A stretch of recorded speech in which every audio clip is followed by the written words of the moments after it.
देखिए, हम पढ़ रहे थे जीन म्यूटेशन। जीन म्यूटेशन में सबसे पहला हमने देखा था कि क्रोमोसोम की स्ट्रक्चर को चेंज होने पर कौन कौन सा टाइप का म्यूटेशन होता है।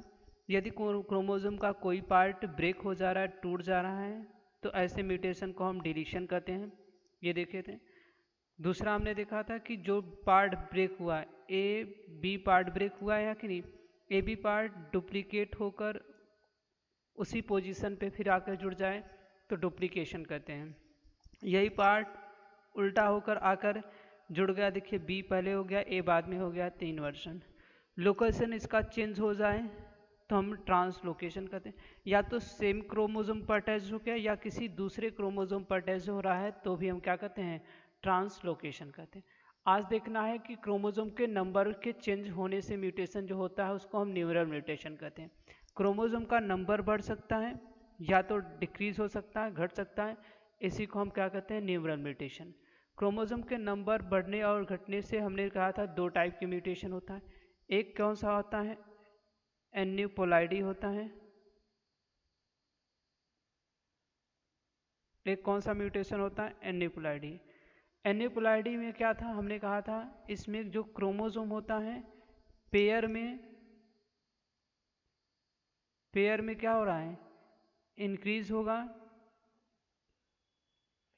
या तो क्या होगा, डिक्रीज होगा। यदि क्रोमोसोम क्या पेयर में इंक्रीज हो रहा है या डिक्रीज हो रहा है उसको हम क्रोमोसोम कौन सा, एन्यूपोलाइडी कहते हैं। एन्यूपोलाइडी देखो कैसे, पेयर में मान लीजिए क्रोमोसोम है,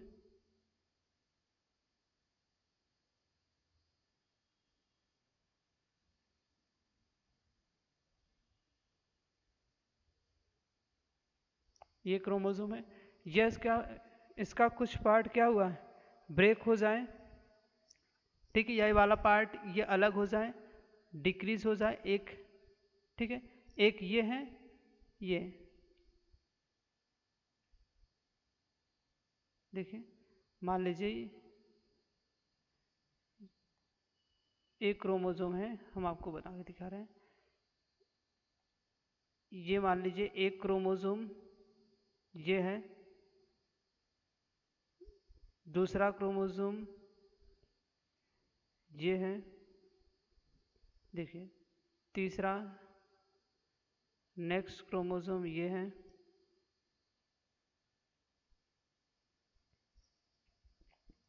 ठीक है। नेक्स्ट क्या है, अब मान लीजिए ये क्रोमोसोम है, नॉर्मल क्रोमोसोम हमारा ये क्या होता है, जब रिप्लिकेशन करता है तो इसके पास क्या होता है, एस फेज के पास जाता है तो इसके पास ये एक एक्स्ट्रा कॉपी हो जाती है, तो इसके पास 4 क्रोमेटिड हो जाता है। कितने, 4 क्रोमेटिड हो जाता है। सेल डिवीजन आप पढ़े होंगे तो पता होगा, ठीक है। मान लीजिए क्रोमोसोम है, इस क्रोमोसोम 1 2 3 क्रोमोसोम है, ठीक है। अब 3 क्रोमोसोम है, इस क्रोमोसोम में कोई एक पार्ट ये डिलीट हो जा रहा है, ठीक है। मान लीजिए ये क्रोमोसोम हट गया, एक इसी होमोलॉगस क्रोमोसोम एक और आपको बना के देते हैं,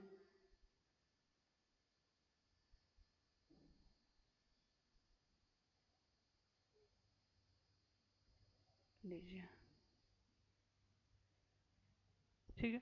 अब देखो होम, देखो ये क्रोमोसोम डिप्लॉयड है, किस कंडीशन में, डिप्लॉयड है। डिप्लॉयड का मतलब क्या होता है, इसके पास एक जैसा दो क्रोमोसोम, एक जैसा दो, तो हम कह सकते हैं 4 क्रोमोसोम है, या 2+2 कह सकते हैं कि नहीं, 2n है, तो हम कह सकते हैं n+n है, ठीक है। ये क्या है, एक क्रोमोसोम, एक क्रोमोसोम ये, ठीक है, होमोलॉगस क्रोमोसोम, होमोलॉगस क्रोमोसोम। अभी देखो इस कंडीशन में दो दो, एक पेयर ये है, एक पेयर ये है, तो इनिक्वलिटी में क्या हो सकता है, एक पेयर पूरा का पूरा डिलीट हो जाए तो बचेगा क्या, 3। अब डायरेक्टली हम क्रोमोसोम बना के आपको दिखा रहे हैं कि क्या बचेगा। मान लीजिए एक एक ही बना रहे हैं आपको, एक क्रोमोसोम ये बचा, दूसरा क्रोमोसोम ये बचा, ठीक है, तीसरा क्रोमोसोम ये बचा। एक क्रोमोसोम डिलीट हो गया कि नहीं, देखिए पूरा टोटल नंबर ऑफ क्रोमोसोम 4 था, हमने कहा एक क्रोमोसोम पेयर था, एक पेयर ये था, एक पेयर था, पेयर में से एक डिक्रीज हो गया, हमने कहा पेयर में से इंक्रीज कर सकता है या तो डिक्रीज। अब कितना नंबर बचा, 3 क्रोमोसोम बचा, तो मतलब पेयर देखो एक पेयर था, यह डिक्रीज होकर सिंगल बचा कि नहीं, एक पेयर में था, दो था, अब डिक्रीज होकर एक बचा।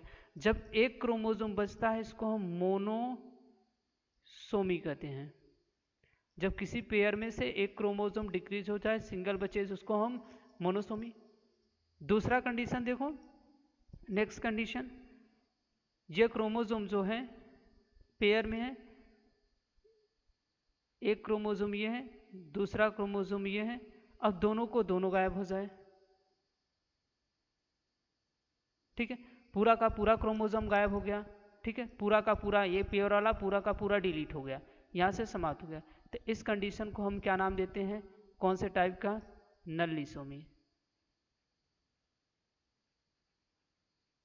ठीक है, नल्लिसोमी, ठीक है।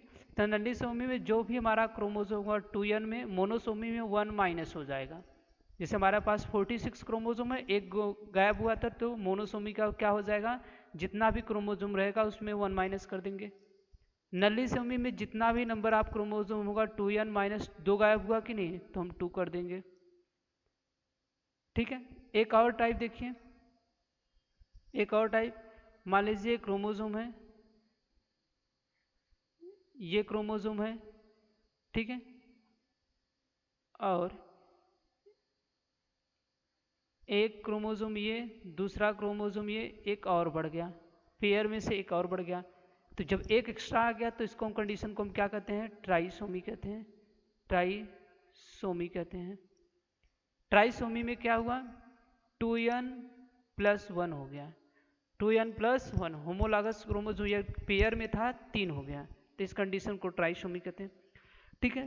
डबल ट्राइसोमी मतलब एक बार ये ट्राइसोमी, ये भी एक और हो जाए, एक और एक्स्ट्रा आ जाए, एक यहाँ पे मान लो एक और आ गया, तो ये भी 3 हो गया और ये भी 3 हो गया, तो वही हम कह देंगे डबल ट्राइसोमी। उसका फार्मूला क्या याद रखना है डबल ट्राइसोमी का, 2n + 1 + 1, मतलब डबल ट्राइसोमी, एक बार ट्राइसोमी एक स्थान पे एक क्रोमोसोम में हुआ है, दूसरा यहाँ पर हुआ है, ठीक है।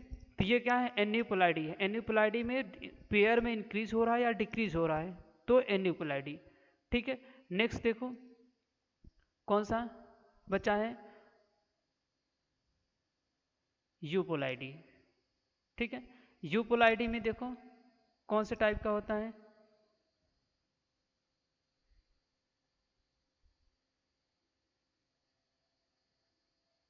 देखो यूपोलाइडी में अब सेट का सेट क्रोमोसोम इंक्रीज होगा या डिक्रीज होगा, किसमें, इंक्रीजेज, इंक्रीज और डिक्रीज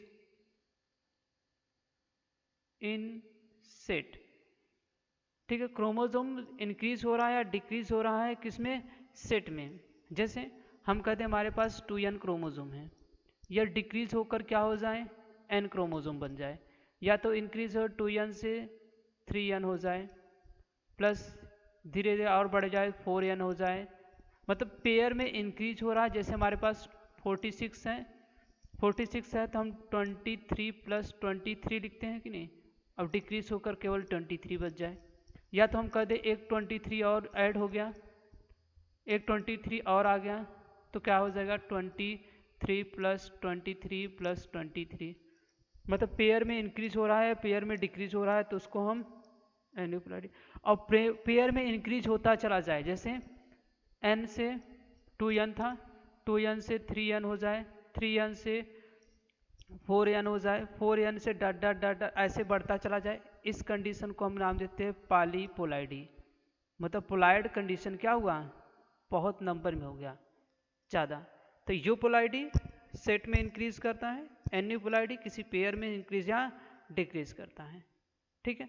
नेक्स्ट क्या हमें पढ़ना है, क्रोमोसोमल म्यूटेशन, कौन सा, जीन म्यूटेशन, कौन सा देखना है, जीन म्यूटेशन। देखो जीन म्यूटेशन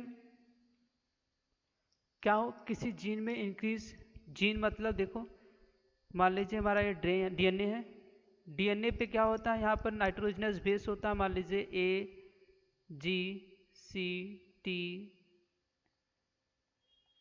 इस तरीके से क्या है, कोई कोडान प्रेजेंट है। तो जानते हैं जेनेटिक कोडान पेयर फॉर्म 3 के पेयर में होता है कि नहीं, ठीक है। इस कंडीशन में अब इसमें से कोई चीज़ डिलीट हो जाए या कोई चीज़ ऐड हो जाए, ठीक है, जिसको हम कहते हैं, इसमें हमें आप कई टाइप है, जिसमें हमें केवल पढ़ना है फ्रेम शिफ्ट म्यूटेशन। कौन सा पढ़ना है? Frame shift mutation. मतलब इसका पूरा का पूरा फ्रेम ही चेंज हो जाए। जैसे मान लीजिए हम क्या 3-3 के पेयर हमारे नाइट्रोजनस बेस होते हैं, अभी नेक्स्ट चैप्टर में पढ़ेंगे जो जेनेटिक कोडान होता है 3 के पेयर में होता है, मतलब 1 2 3 3 के साथ में होता है, ठीक है। तो यहाँ पे हम यदि कोई ऐड कर रहे हैं, ध्यान से देखो, ठीक है, इस स्थान पर हम कोई चीज़ ऐड कर रहे हैं, मान लीजिए यहाँ पर हम ऐड कर दे जी, ठीक है, जी ए जी सी टी ए जी सी सी, ठीक है, ये कोडान है ट्रिपल टी। 3-3 के पेयर में होता है, 3 के पेयर में बनाइए। अब पेयर यहाँ से स्टार्ट होगा कि नहीं, ये ऑलरेडी पेयर नहीं, अब कहाँ से एक पेयर ये, एक पेयर ये,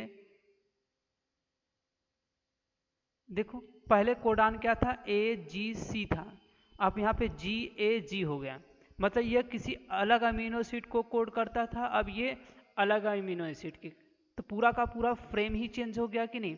देखो पूरा का पूरा फ्रेम ए जी सी था, तो यहाँ पे जी ए जी हो गया, दूसरा टी ए जी था, यहाँ पे सी टी ए हो गया, मतलब पूरा का पूरा फ्रेम चेंज हो गया।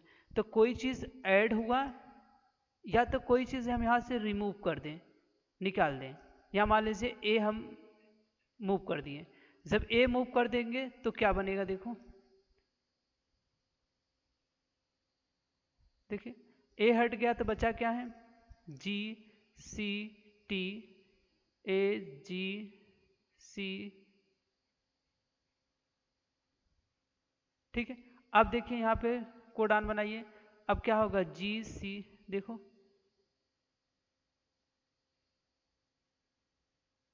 यहाँ पर रहेगा, ये 2 छूट जाएगा, ठीक है। देखो जी सी टी, यहाँ पे ए जी सी था, अब नेक्स्ट क्या था, यहाँ पे ए जी सी है, यहाँ पे देखो टी ए जी था, मतलब क्या हुआ, कोई चीज़ ऐड हो जा रहा है या कोई चीज़ रिमूव हो जा रहा है, पूरा का पूरा क्रोमोसोम का जीन का फ्रेम ही चेंज हो रहा है, तो इसको हम कहते हैं फ्रेम शिफ्ट म्यूटेशन, ठीक है। डिलीशन के कारण या कोई एक्स्ट्रा नाइट्रोजन बेस जुड़ जा रहा है, जिसके कारण पूरा का पूरा क्या होता है, चेंज। जो जीन म्यूटेशन होता है वो मोस्टली नेचुरल होता है, ये कैसा होता है, नेचुरल होता है। जीन म्यूटेशन मोस्टली कैसा होता है, सॉरी देखो क्या लिख, कैसा होता है, नेचुरल होता है।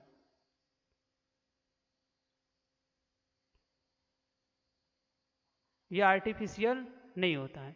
तो जीन म्यूटेशन, देखो जीन हमने बताया था, जो म्यूटेशन होता है 2 टाइप का होता है, एक क्या होता है, स्पॉन्टेनियस आर्टिफिशियल होता है, एक इंड्यूस होता है। इंड्यूस को ही आर्टिफिशियल कहते हैं, स्पॉन्टेनियस को ही नेचुरल म्यूटेशन कहते हैं, ठीक है, जो नेचुरल के थ्रू होता है और एक दूसरा आर्टिफिशियल होता है, ठीक है। नेक्स्ट हमको पढ़ना है कौन सा, पेडिग्री एनालिसिस, ठीक है। देखो कौन सा पढ़ना है, पेडिग्री एनालिसिस। पेडिग्री एनालिसिस क्या है,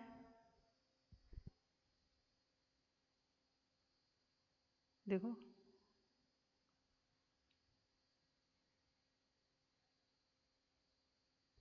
पेडिग्री एनालिसिस, देखो पेडिग्री एनालिसिस आज हम समझा दे रहे हैं, कल इसके बारे में हम क्वेश्चन जो होगा सॉल्व करेंगे, किस तरीके से हम ये सॉल्व कर सकते हैं, इसको जो हम दिए हैं किस तरीके से सॉल्व करते हैं। पेडिग्री एनालिसिस एक ऐसा चार्ट है जिसमें हम क्या करते हैं, एंसेस्टर करेक्टर को, जो इनहेरिटेंस, जो करेक्टर ट्रेट ट्रांसफर होता है, इनहेरिटेंस होता है, ठीक है, उसका हम क्या करते हैं, एक चार्ट बनाते हैं, फैमिलियर ट्री बनाते हैं, उसी को पेडिग्री एनालिसिस करते हैं। जैसे जिसका लाइफ, इसे मोस्टली हम कहाँ यूज करते हैं, ह्यूमन में। ह्यूमन के क्या इनहेरिटेंस में, जनरेशन, एक जनरेशन से दूसरे जनरेशन एंसेस्टर करेक्टर किस तरीके से ट्रांसफर हो रहा है, उसका स्टडी करते हैं। और डोमेस्टिक एनिमल्स में भी हम करते हैं, क्योंकि ह्यूमन में एक जनरेशन से दूसरे जनरेशन में करेक्टर गया कैसे, फिर नेक्स्ट जनरेशन में कैसा जाएगा, तो उसके लिए टाइम बहुत लगता है, ठीक है। लाइफ स्पेन ह्यूमन का लंबा है, तो किसी का लाइफ स्पेन 60 होता है, तो हम डायरेक्टली क्या होता है, उसका हम जो करेक्टर इनहेरिटेंस हो रहा है उसको हम चेक कर सकते थे, लेकिन ह्यूमन में ऐसा तो हम नहीं कर सकते कि एक जनरेशन से दूसरे जनरेशन करेक्टर ये गया, अब नेक्स्ट जनरेशन में ये करेक्टर दिखेगा कि नहीं, उसके नेक्स्ट जनरेशन में दिखेगा कि नहीं, कैसा है। इसको हम आसानी से हम क्या करते हैं, इनहेरिटेंस को चेक नहीं करते। इसी को हमने क्या करते हैं, चेक करने के लिए हमने एक क्या हुआ है प्रोसेस बनाया, उसी को हम कहते हैं पेडिग्री एनालिसिस। इस पेडिग्री एनालिसिस के थ्रू हम कैसे इनहेरिटेंस को चेक कर सकते हैं, पहले आज समझ लेते हैं किसको किससे रिप्रेजेंट करते हैं। यदि ऐसा बॉक्स आपको मिले, ठीक है, इस तरीके से आपको बॉक्स दिखाई देगा तो हम कहेंगे ये मेल है। राउंड ऐसे सर्कल दिखेगा तो इसको हम कहेंगे फीमेल है। मेल और ये फीमेल, ये देखो मेल है, ये फीमेल है, और ये बीच में जो एरो दिखे ये क्या है, मीटिंग हुई है, मतलब इन दोनों के बीच क्या मैरिज हुआ है, ठीक है, मैरिज हुआ है। और जब इन दोनों के बीच में दो लाइनिंग दिखे तो रिलेटिव रिलेशन में क्या हुआ, शादी हुई है, ठीक है। इन बीच में क्या है, दोनों के बीच में दिखाई दे तो हम कहेंगे रिलेटिव में क्या रिलेशन, किस में, नेक्स्ट क्या है, मीटिंग बिटवीन रिलेटिव। जब रिलेटिव के बीच मीटिंग होती है हम क्या करते हैं, दो एरो से इस तरीके से हम इसको रिप्रेजेंट करते हैं, ठीक है। कैसे, दो एरो के थ्रू हम क्या करते हैं, इसको रिप्रेजेंट करते हैं,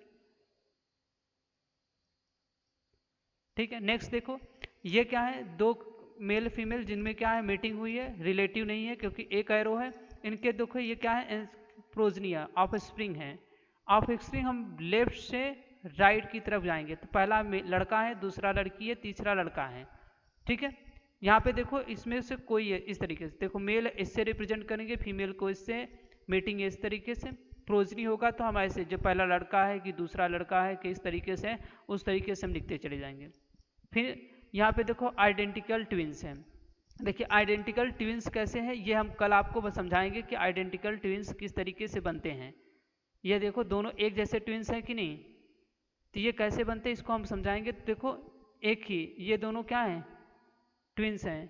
तो ये ट्विंस मोनोजाइगोटिक है, किस तरीके से इसको हम कल देखेंगे, कल बता देंगे। तो ये दोनों क्या है, ट्विंस है, ऐसे दिखे एक ही एरो के साथ, दोनों एक साथ दिखे एक ही एरो के साथ, मतलब एक ही है। और ये देखो ये ट्विंस है, ये भी क्या है, ट्विंस है। तो इन दोनों में हम डिफरेंस समझेंगे कि किस तरीके से ये कौन सा ट्विंस है और ये कौन सा है, ठीक है। तो ये भी ट्विंस हैं, आइडेंटिकल ट्विंस हैं, और ये भी क्या है, ट्विंस है, लेकिन आइडेंटिकल है कि नहीं है ये देखेंगे। नेक्स्ट यदि पूरा का पूरा सर्कल ऐसे क्या हो, फिलअप हो, भरा हो, तो कहेंगे इसको डिजीज हुआ है, अफेक्टेड मेल या फीमेल है। ये दिखेगा, ऐसा दिखे मेल कहेंगे अफेक्टेड डिजीज हुआ है, और ऐसा दिखे तो कहेंगे अफेक्टेड फीमेल है, ठीक है। और ये क्या है, अफेक्टेड क्या है, इस तरीके से होता है तो हम कहते हैं अफेक्टेड नॉर्मली क्या होता है, बहुत ज़्यादा नहीं होता है। ये तो या कहते हैं हिस्ट्री बाई क्या अफेक्टेड, मतलब एक जनरेशन से दूसरे।